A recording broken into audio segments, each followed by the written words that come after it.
একটি গ্রামে একটি অসহায় কৃষক বাস করত। তার একটি গাভী ছিল। একদিন কৃষক গাভীটিকে বনের মাঝে নিয়ে যায় ঘাস খাওয়ানোর জন্য।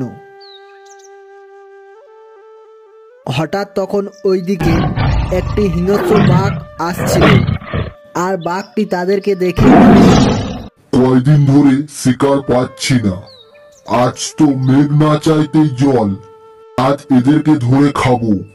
অনেকদিন মানুষ খায়নি, আজ মনে হচ্ছে মানুষ খাওয়ার আশাটা পূরণ হবে।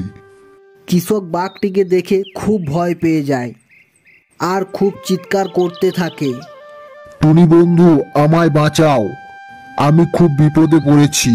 সেই চিৎকার শুনতে পেয়ে টুনি সেখানে চলে আসে। এসে টুনি এসব দেখে টুনির কাছে থাকা জাদুর মণিটি বের করে আর ওই বাঘটির ওপর ছুঁড়ে দেয়। আর বাঘটির গায়ে মণিটি স্পর্শ হতেই বাঘটি সেখানে ভস্ম হয়ে যায়।